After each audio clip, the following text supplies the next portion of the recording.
के प्राचीन उद्योग धंधों का नाश किया जाए। भारत की भयंकर दरिद्रता और गरीबी की कहानी यहीं से शुरू होती है। सूरत में बनने वाले कपड़े और जुलाहों के साथ क्या होता था, उसका हाल एक अंग्रेज लेखक रिचर्ड्स ने लिखा है। अब तो ये कपड़ा सिर्फ हमको बेचेगा, कंपनी का रेजिडेंट व्यापारी ही इसको खरीदेगा। हम इसकी जो कीमत देगा वही तुम्हें लेना पड़ेगा। नहीं, हम तुमको नहीं बेचेंगे। इस कपड़े के हमको बहुत दाम मिलते हैं। तुम 10 रुपए का माल 1 रुपए में खरीदते हो। क्या बोला? कंपनी के खिलाफ बोलता? नहीं बेचूंगा कपड़ा, नहीं बेचूंगा कपड़ा। मैं अपना धंधा छोड़ दूंगा, लेकिन कंपनी को कपड़ा नहीं दूंगा। जुलाहों से इतनी जबरदस्ती की जाती थी, इतनी सजाएं दी जाती थी कि न जाने कितने जुलाहों ने अपना पेशा छोड़ दिया, पर उन्हें पेशा छोड़ने से भी रोका जाता था। बंगाल में भी इसी तरह के जुल्म जुलाहों पर हो रहे थे, मगर वे उतना काम नहीं कर पाते थे जितना कंपनी के गुमाश्ते जबरदस्ती उन पर मर देते थे। इसीलिए उनका माल असबाब लेकर भी उसी जगह नीलाम कर दिया जाता था। कच्चे रेशम के धागे लपेटने वालों पर इतना जुल्म किया जाता था कि कई जुलाहों ने उन जुल्मों से तंग आकर हाथों के अंगूठे तक काट दिए, जिससे रेशम का धागा न बनाना पड़े। धीरे धीरे भारत का कागज उद्योग, चीनी उद्योग, भारतीय जहाजरानी, लोहा उद्योग आदि सभी नष्ट कर दिए गए। ईस्ट इंडिया कंपनी और अंग्रेज सरकार की कोशिशों का ये फल निकला कि भारत संसार का एक गरीब देश बन गया। भारत के प्राचीन उद्योग केवल इतिहास की बात बनकर रह गए। लॉर्ड हेस्टिंग्स ने जहां भारत के उद्योग नष्ट किए, दौलत को लूटा, वहीं ब्रिटिश साम्राज्य बढ़ाने की उसकी भूख भी बराबर बढ़ रही थी। वो मराठों की ताकत को खत्म करने के लिए आगे बढ़ा। उस समय पूना में बाजीराव पेशवा का शासन था। अंग्रेजों ने दोस्ती के नाम पर उससे धोखा किया और युद्ध का बहाना ढूंढने लगे। 30 अक्टूबर 1817 को अंग्रेजों की सेना ने पूना के पास डेरा डाल दिया। मराठों ने समझ लिया था कि अंग्रेज अब तक दोस्ती की जो बातें कर रहे थे वे सब झूठ थी। वे तो युद्ध ही करना चाहते हैं। बापू गोखले पेशवा की सेना के प्रधान सेनापति थे। वे एक अत्यंत देशभक्त, युद्ध कुशल और वीर सेनापति थे। 5 नवंबर 1817 को खड़की के पास मराठों और अंग्रेजों की सेनाओं के बीच युद्ध शुरू हुआ, लेकिन बालाजी पंतनाथ और यशवंतराव घोरपड़े जैसे विश्वासघातियों के सामने बापू गोखले की सेना कहां टिकने वाली थी। बापू गोखले अंत समय तक अंग्रेजों से मुकाबला करते रहे और वीर गति को प्राप्त हुए। अंग्रेज जानते थे कि मराठे सरदार इतनी जल्दी पेशवा के शासन का अंत नहीं होने देंगे, इसलिए उन्होंने बाजीराव के खिलाफ एक और चाल चली। सतारा के नाबालिग राजा प्रताप सिंह की मां को उन्होंने वादा किया कि पूरे मराठा साम्राज्य के वास्तविक अधिकारी के रूप में उसने ऐलान जारी कर दिया। सुनो सुनो सुनो, शिवाजी महाराज के वंशज सतारा के राजा प्रताप सिंह का ऐलान सुनो। अंग्रेज हमारा दोस्त है। बाजीराव पेशवा से कोई किसी तरह का संबंध ना रखे और आम और खास का फर्ज है कि इस लड़ाई में वो अंग्रेजों की मदद करे। इस ऐलान से बाजीराव पेशवा की स्थिति काफी कमजोर हो गई। उसने मजबूर होकर अंग्रेजों की अधीनता स्वीकार कर ली।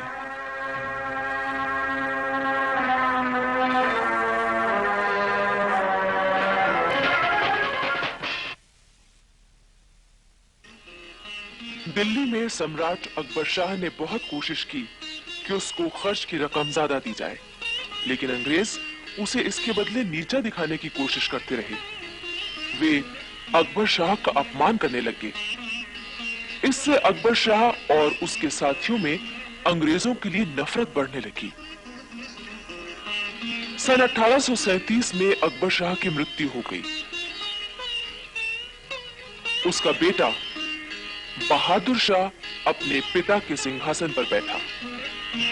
सम्राट बहादुर शाह ने भी अपने खर्च की रकम को बढ़ाना चाहा, लेकिन उसे जवाब मिला, अगर आप अपने बच्चे कुचे अधिकार कंपनी को सौंप दें तो आपके खर्च की रकम बढ़ा दी जाएगी। लेकिन बहादुर शाह ने इसे नहीं माना। इससे जहां बहादुर शाह के दिल में अंग्रेजों के प्रति नफरत बढ़ी, वहीं अंग्रेज इस कोशिश में लग गए कि किसी तरह दिल्ली की बादशाहत को ही क्यों न खत्म कर दिया जाए। बहादुर शाह ने यह भी चाहा कि बेगम जीनत महल के पुत्र जवां बख्त को युवराज नियुक्त कर दिया जाए। बेगम जीनत महल एक योग्य बेगम थी। उनमें संगठन शक्ति बड़ी जबरदस्त थी, इसलिए अंग्रेज उनसे घबराते थे और उनकी कोई बात मानने के लिए तैयार न थे। जाहिर है कि बेगम जीनत महल के शहजादे जवां बख्त को वो कैसे युवराज बनने देते। बादशाह बहादुर शाह ने अपने शहजादों के दस्तखतों से अंग्रेजों को खत भिजवाया कि वे चाहते हैं कि शहजादे जवां बख्त को युवराज बना दिया जाए। इस पर अंग्रेजों ने एक नई चाल खेली। उन्होंने एक शहजादे मिर्जा कोयाश को अपनी ओर मिला लिया। उससे यह समझौता कर लिया कि उसे केवल शहजादा कहा जाएगा। वो दिल्ली का किला खाली कर देगा और सिर्फ 15,000 रुपए मासिक पेंशन लेगा। अंग्रेजों ने सन 1856 में बहादुर शाह को भेंट और नजर देना बंद कर दिया।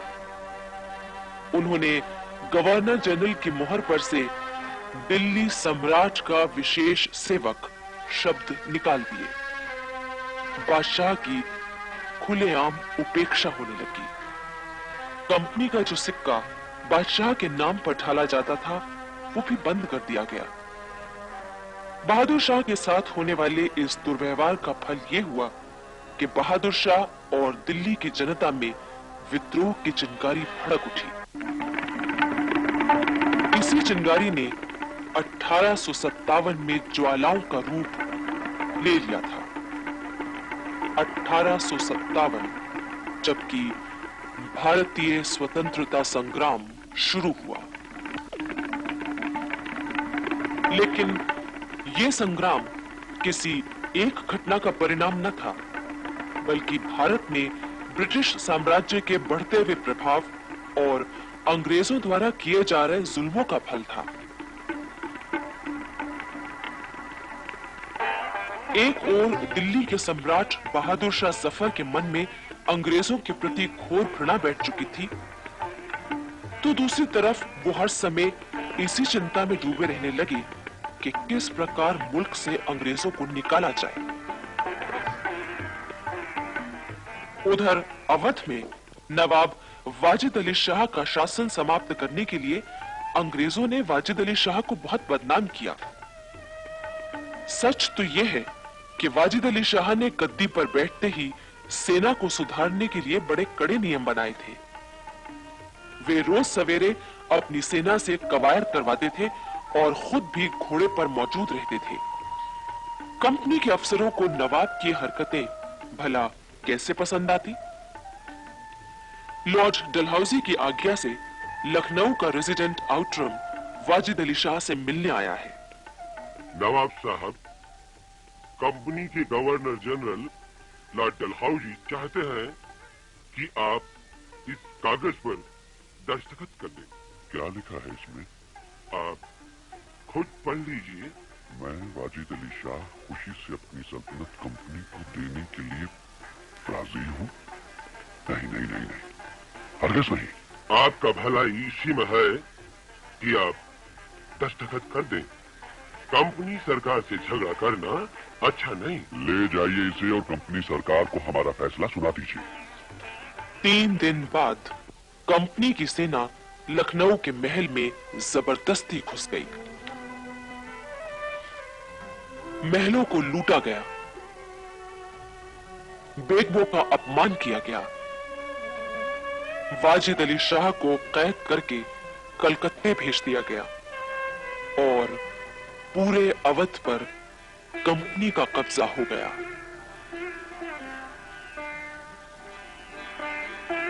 लॉर्ड डलहौसी की अपहरण नीति ने भी 1857 की क्रांति के बीज बोए थे।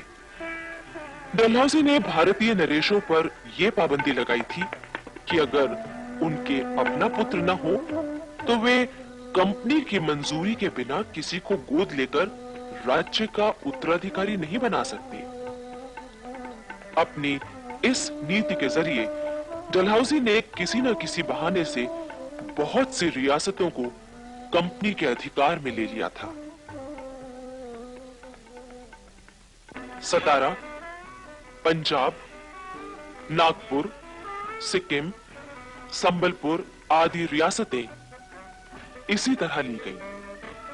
किंतु सबसे विस्फोटक स्थिति उत्पन्न हुई झांसी में। झांसी के राजा गंगाधर राव की मृत्यु 21 नवंबर 1853 को हुई। मृत्यु से पहले उन्होंने अपने ही कुल के एक बालक दामोदर राव को गोद लिया था और कंपनी को इसकी सूचना दी थी। लेकिन लॉर्ड डलहौसी तो झांसी को हड़पना चाहता था। 13 मार्च 1854 को एक ऐलान द्वारा झांसी की रियासत जबरदस्ती कंपनी के राज में मिला ली गई। झांसी की रानी लक्ष्मीबाई ने डलहौसी के आदेश का कड़ा विरोध किया। उधर दक्षिण में पेशवा बाजीराव के गोद लिए पुत्र नाना साहब के साथ भी कंपनी सरकार कुछ कम अन्याय न कर रही थी। इससे नाना साहब के दिल में अंग्रेजों के लिए घृणा पैदा हो गई। 1857 की स्वतंत्रता क्रांति का एक कारण यह भी था कि अंग्रेजों ने भारतीयों के धार्मिक मामलों में हस्तक्षेप करके लोगों को अपने खिलाफ कर लिया था। इससे चारों ओर असंतोष फैल चुका था। देश के तमाम वीर नेता विद्रोह के लिए तैयार थे। झांसी की रानी लक्ष्मीबाई, तात्या टोपे, बिहार केसरी बाबू कुंवर सिंह, नाना साहब पेशवा, सभी के दिल में क्रांति की आग सुलग चुकी थी। बहादुर शाह जफर ने देश के इन तमाम लोगों से संपर्क किया और क्रांति के लिए उन्हें तैयार किया। उधर पिठूर में नाना साहब के सलाहकार अजीमुल्ला खान ने क्रांति के लिए एक गुप्त संगठन बनाया और इस तरह दिल्ली के बादशाह बहादुर शाह जफर के झंडे के नीचे मिलकर विद्रोह करने का निश्चय किया। इस विशाल गुप्त संगठन के लिए धन की कमी न थी। बैरकपुर से पेशावर तक और लखनऊ से सतारा तक हजारों राष्ट्रीय फकीर और साधु घूम घूम कर एक एक गांव और एक एक पलटन में स्वतंत्रता संग्राम का प्रचार करने में जुट गए थे। उस समय क्रांति के 5 मुख्य केंद्र थे: दिल्ली, बिठूर, लखनऊ, कलकत्ता और सतारा। क्रांति के इस प्रचार में तमाशा, पवाड़ों, लावनियों और कठपुतलियों, नाटकों आदि का सहारा भी लिया गया। फकीर और साधु प्रचारकों को सवारी के लिए हाथी और मदद के लिए सिपाही दिए गए थे। सन 1857 के शुरू के दिनों में नाना साहब और अजीमुल्ला खान तीर्थ यात्रा के बहाने पिठूर से निकले। नाना साहब का भाई बाला साहब भी उनके साथ था।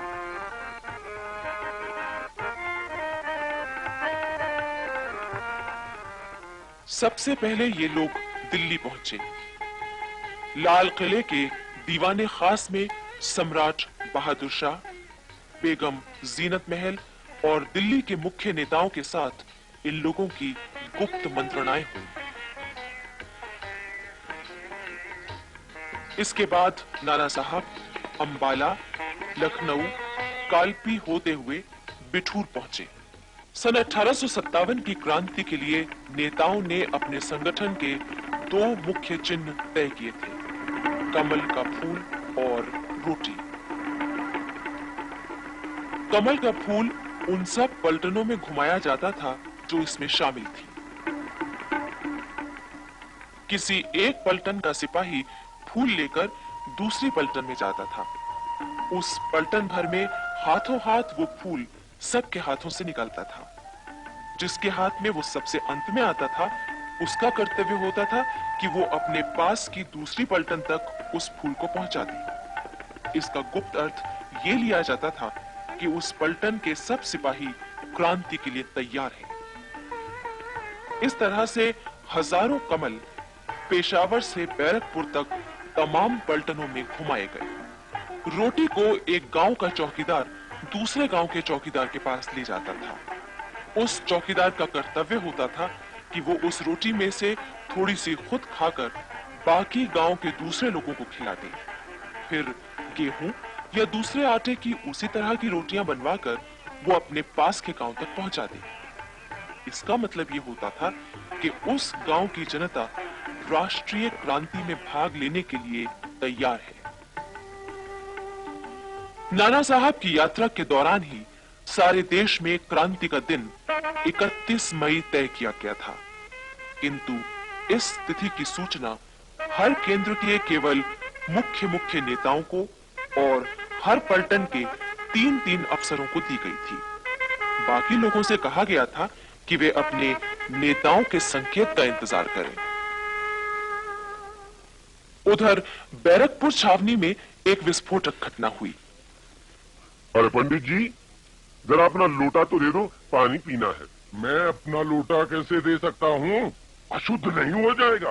अरे अब जात पात का घमंड छोड़ो पंडित जी, तुम्हें शायद मालूम नहीं है, अब तो तुम्हें अपने दांतों से गाय और सूअर की चर्बी काटनी होगी। हाँ, क्या बकते हो? सही कह रहा हूँ पंडित जी। अब जो नए कारतूस बने हैं उनमें जानबूझकर ये दोनों चीजें लगाई जा रही हैं। हाँ, गाय और सूअर की चर्बी लगे कारतूसों ने उस समय की हिंदुस्तानी फौज में चिंगारी का काम किया।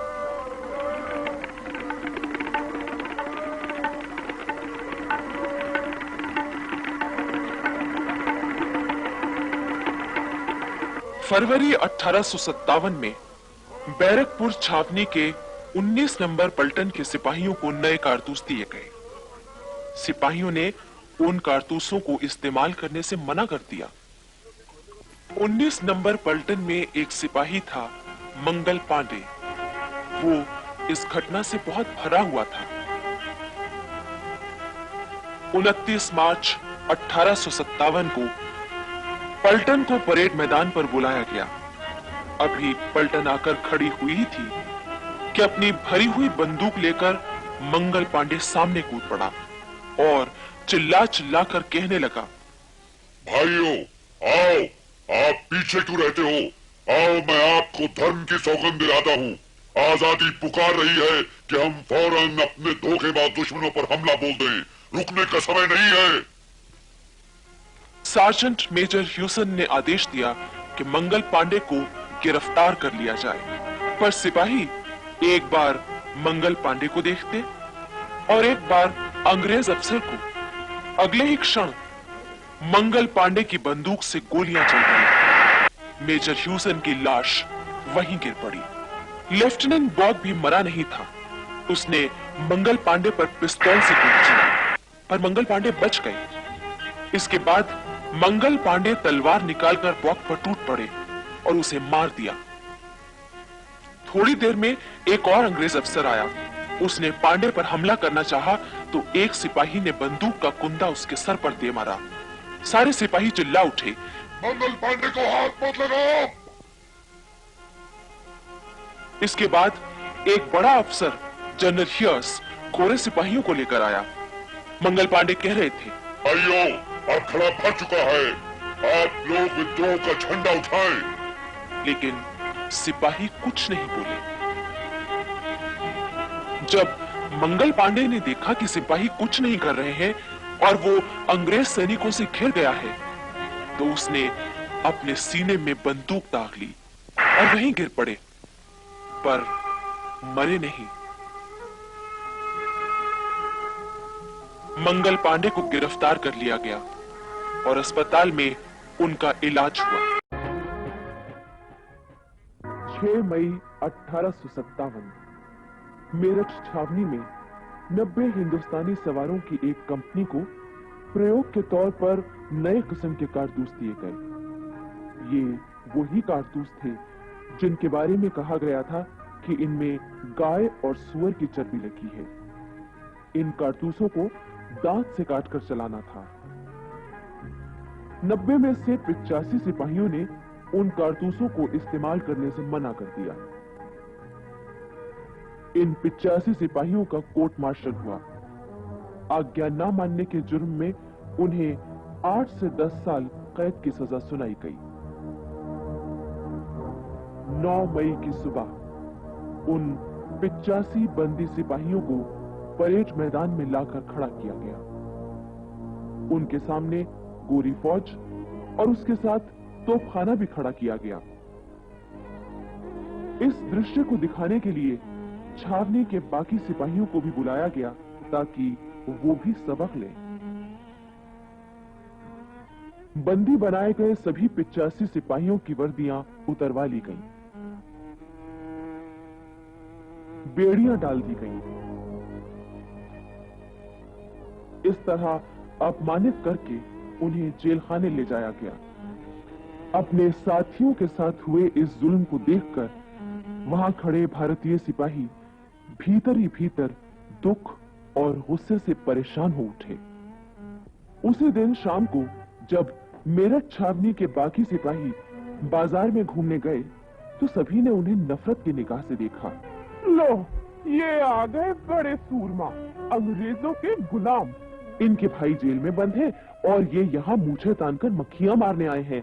मक्खियां मारने नहीं, चूड़ियां पहनने आए हैं। हाँ, अरे तो देर किस बात की है? लो भैया, पहन लो चूड़ियां। सिपाहियों के लिए ये अपमान बर्दाश्त करना मुश्किल हो गया।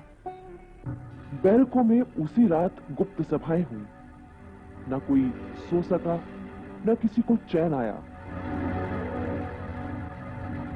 9 मई की ही रात को सिपाहियों ने दिल्ली के नेताओं को खबर भेज दी कि हम विद्रोह कर रहे हैं और कल या परसों तक दिल्ली पहुंच रहे हैं।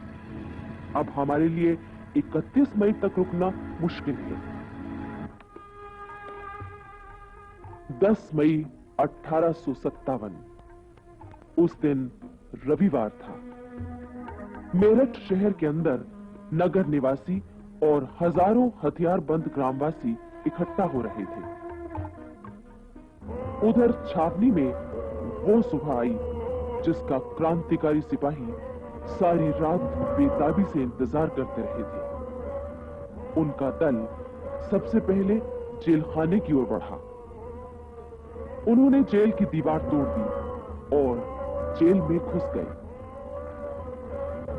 उन्होंने बंदी बनाए सिपाहियों की बेड़ियां काट दी और उन्हें मुक्त किया। जेल के जेलर भी क्रांतिकारियों से मिल गए थे। उन्होंने न तो कोई विरोध किया और न अंग्रेज अफसरों को खबर ही दी। इसके बाद सारे क्रांतिकारी सिपाही अंग्रेजों का खात्मा करने के लिए दौड़ पड़े। हिंदू, मुसलमान, पैदल, सवार और तोपखाने के सिपाही सभी विद्रोही हो उठे।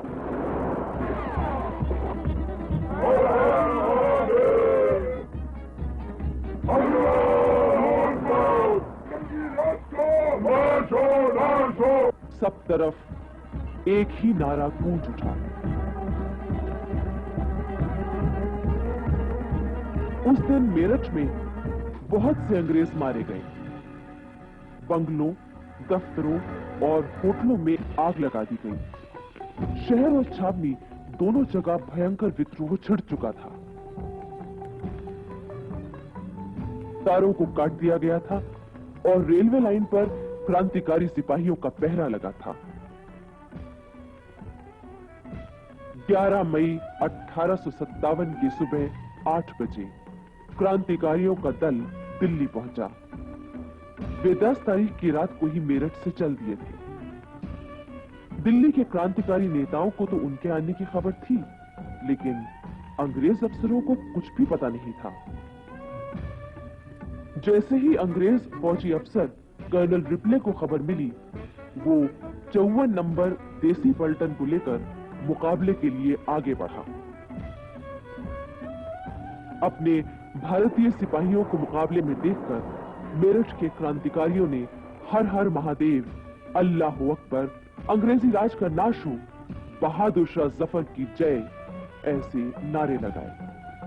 अपने सामने खड़े आजादी के दीवाने सिपाहियों को देखकर 54 नंबर पलटन के दिल में भी राष्ट्रीयता जाग उठी। वे मेरठ के सिपाहियों से लड़ने की बजाय गले मिलने लगे। कर्नल रिपले ये देखकर घबरा गया। वो भागना चाहता था, पर क्रांतिकारी सिपाहियों ने उसे मार दिया। अब दिल्ली और मेरठ के क्रांतिकारी सिपाहियों ने कश्मीरी दरवाजे से दिल्ली में प्रवेश किया। उधर बहादुर शाह जफर और बेगम जीनत महल ने सोचा कि अब 31 मई तक इंतजार करना ठीक ना होगा। अगर अंग्रेजों को मौका मिल गया तो वो क्रांति को दबा देंगे। शाम तक मेरठ की पैदल सेना और तोपखाना भी दिल्ली पहुंच गया। लाल किले में पहुंचकर क्रांतिकारी सेना ने बहादुर शाह जफर के नाम 21 तोपों की सलामी दी।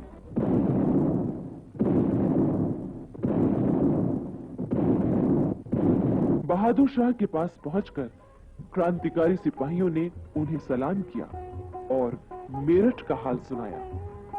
मेरा खजाना खत्म हो चुका है, मैं आप लोगों को तनख्वाहें कहां से दूंगा? हम लोग हिंदुस्तान भर के अंग्रेजी खजाने ला लाकर आपके कदमों में डाल देंगे। अगर आप लोगों में कुर्बानी का इतना हौसला है तो मैं आपका साथ दूंगा। वैसे आप जानते हैं कि मैं बूढ़ा और कमजोर हूँ, इसलिए आपको अपना रहनुमा तो चुनना ही होगा। बहादुर शाह जफर की जय! बहादुर शाह जफर की जय! एक बार फिर लाल किले पर बहादुर शाह जफर का हरा और सुनहरा झंडा फहरा उठा। इसके बाद क्रांतिकारियों ने अंग्रेजों के तमाम खजाने, बैंक, इमारतें आदि अपने कब्जे में ले ली। जहां जो अंग्रेज मिला उसे कत्ल कर दिया गया। 11 मई से 16 मई तक दिल्ली में अंग्रेजों का कत्लेआम हुआ। दरियागंज के तमाम अंग्रेजी बंगले जला दिए गए। अब बारी थी दिल्ली के शस्त्र भंडार की, जिसमें करीब 9 लाख कारतूस, 10,000 बंदूकें और बहुत सा गोला बारूद था। यहाँ पर 9 अंग्रेज सिपाहियों का पहरा था। वे किसी भी हालत में ये शस्त्र भंडार क्रांतिकारी सेना को सौंपने को तैयार नहीं थे। आखिर क्रांतिकारी सेना ने उन पर आक्रमण कर दिया। वे 9 अंग्रेज सिपाही ज्यादा देर टिक न सके। उनमें से एक अंग्रेज सिपाही ने शस्त्र भंडार में आग लगा दी। इससे इतना भयानक विस्फोट हुआ कि वे 9 अंग्रेज सैनिक, 25 हिंदुस्तानी और करीब 300 दिल्लीवासी मारे गए। 16 मई 1857 को दिल्ली शहर कंपनी के हाथों से पूरी तरह आजाद हो गया और सम्राट बहादुर शाह जफर का शासन स्थापित हो गया। बहादुर शाह जफर ने सबसे पहले बरेली के बहादुर बख्त खां को सेना की कमान सौंपी और उसे प्रधान सेनापति बनाया। इस मौके पर बहादुर शाह ने बख्त खां से कहा, बहादुर, मुझे तुझ पर बड़ा भरोसा है। मुझे तुम खुदा हवाले करो और यहाँ मैदान जंग में कुछ करके दिखाओ। इसके बाद बहादुर शाह जफर ने देशवासियों के नाम एक पैगाम प्रसारित किया। मेरी ये दिली ख्वाहिश है कि जिस कीमत पर और जिस जरिए से भी हो सके फिरंगियों को हिंदुस्तान से बाहर निकाल दिया जाए। लेकिन इस मकसद को पूरा करने के लिए जिस इनकलाबे जंग की शुरुआत की गई है वो तब तक फतेहयाब नहीं हो सकती जब तक कि कोई ऐसा शख्स जो इस तहरीक के तमाम बार को अपने कंधों पर उठा सके और तमाम कौम का नुमाइंदा कहला सके मैदान में आकर इस इनकलाबी जंग की कयादत अपने हाथ में न ले ले। बहादुर शाह ने ये भी ऐलान किया, अंग्रेज